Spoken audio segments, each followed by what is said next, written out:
Bye. Dennis Brown is the province's consumer advocate. Let's take a break. When we come back, Graham is in the queue to talk about the Municipal Conduct Act and information regarding World Energy GH2. Don't go away. Welcome back to the show. Let's go to line number 1. Good morning, Graham. You're on the air. Good morning, Paddy. Good morning to you, sir. Welcome to the show. Thank you. Just want to make a comment about what Mr. Brown said, and I want to agree wholeheartedly with everything he said.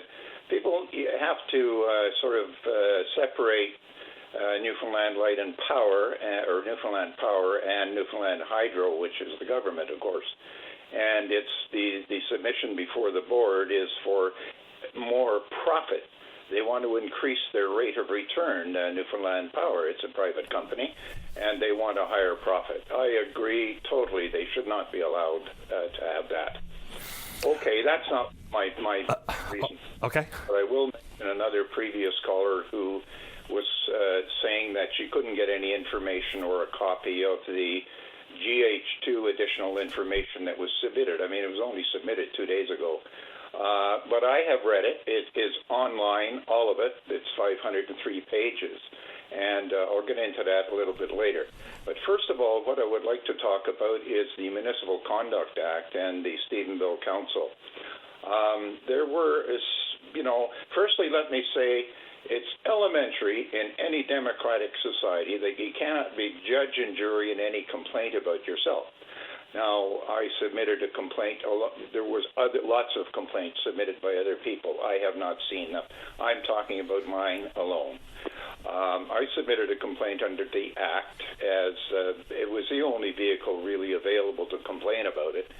And, of course, what happened is it went through the process, and I watched a deputy mayor who was one of the persons, along with the mayor, named in my complaint.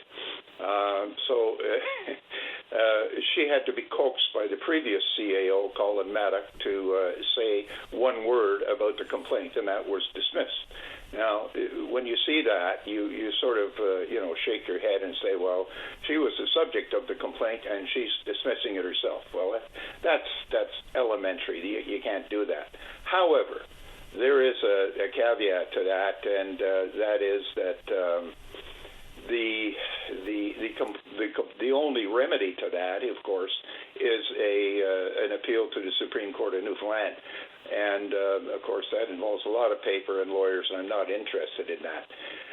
Let me just tell you what the complaint was about. It was about Mayor Rose and regarding his behavior and cooperation and support and wasting money supporting the purchase of the airport, YJT, by Mr. Carl Diamond, who seems to be missing for the last few months. Nobody's heard of him, seen anything, or the mayor of Stephenville has been the self-appointed spokesman, and no one else.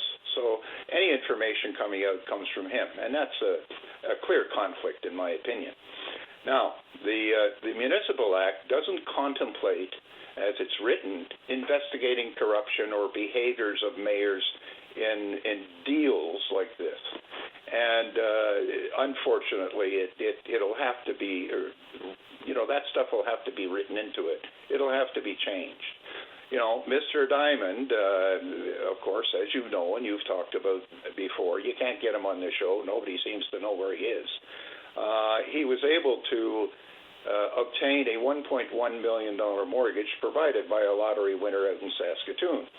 Now, I'm wondering how much of his business did Diamond have to give up to get such a non-traditional mortgage. That's usually how these things work. Rose and Diamond together have put out basically lies and obfuscation over the past 2 years. The place has had no regularly scheduled airline service since January 21. Sunwing and Porter have supplied seasonal service in the summer with once weekly flights. Neither returned in 2023. The airport's about as forlorn today as it was before it was sold. There's nothing is happening there. There's no indication from any airlines that any of them will return. Airlines know their markets pretty well, as you know, and are now consolidating in the way they operate. They won't provide a new service without partner investment, and you talked about that a lot in terms of the St. John's and Halifax competition for a UK connection. I think St. John's ended up with a weekly connection to Dublin. So things are changing in that business, and people have to be aware of that. It's not like it used to be. The airlines know these markets. And I've always said, and I've said for years, that if the airlines could make money here in Stephenville, they'd be here. And it's that simple. Now, maybe with the potential uptick in economic activity, that might make some sort of business case for some frequency of flights. And in reference to the borrowing from a lotto winner, fair ball, but it doesn't necessarily have to come with an equity stake, because there's all sorts of lending arrangements that could be either a piece of the pie or simply a repayment schedule. So we have no earthly idea how that works. And I've tried repeatedly over the last number of weeks and months to have Mr. Diamond back on the show, and we'll keep at it. Okay, that's good. Hello, are you there? Yes, I am, sir. Okay, I missed your response. Anyway, you need to find the guy. That's the first thing. Excuse me. But with GH2, the lady was, I think she was sort of upset that there was nobody there to open the door immediately, and that the printing is not done, and so forth and so on. And I'm very, very sure I've always had excellent cooperation anytime I've talked to them, and I've talked to them quite a bit.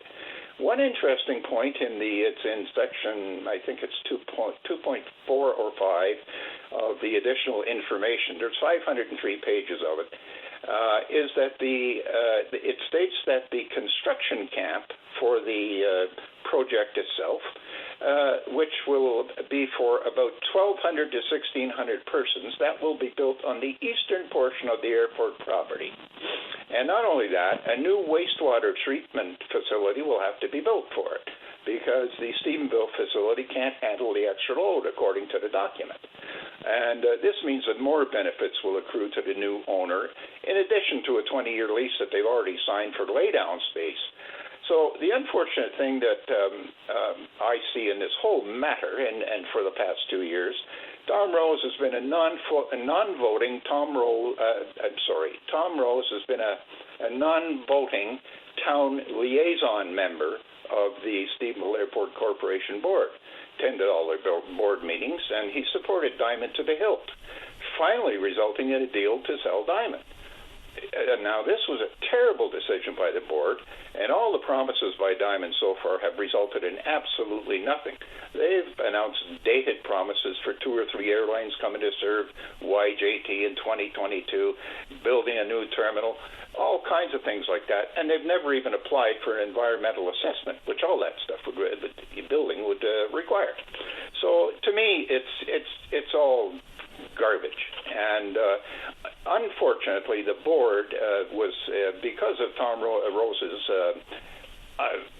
in my view, improper influence, decided to sell to this guy. All they had to do was wait, because the GH2 project was known to be coming, and any benefits now that accrue to that airport are going to go to Mr. Diamond. Not the townspeople, not the people of Newfoundland who supported the thing for nearly over 10 years with a line of credit. That's the only thing the airport operated on, was a line of credit. If they didn't have that, they'd have to close. Yeah, and some transfers of money from the town itself. Pardon me? And some transfer of money from the town itself. Well, not only that, there was the town applied for a $250,000 grant from EIT in 2021. They got this grant. $215,000 of it was to pay for an absurd contract with a company called WASCO, which is the Winnipeg Air Services Corporation, and it's essentially the Winnipeg Airport. And they spent $214,000 on it, paying out $50,000 at a crack to the airport to operate. And there was absolutely no benefit, no benefit to this airport. There's no service, no nothing. And the purpose of that contract was to renew and revitalize the airport. Just garbage. And the whole thing stinks to high heaven. And I think it's very unfortunate.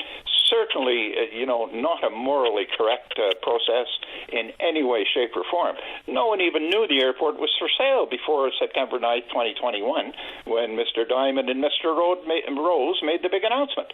I mean, it's absurd. We'll keep chasing it as best we can. Graham, I'm late for the news, but I'll give you the final word.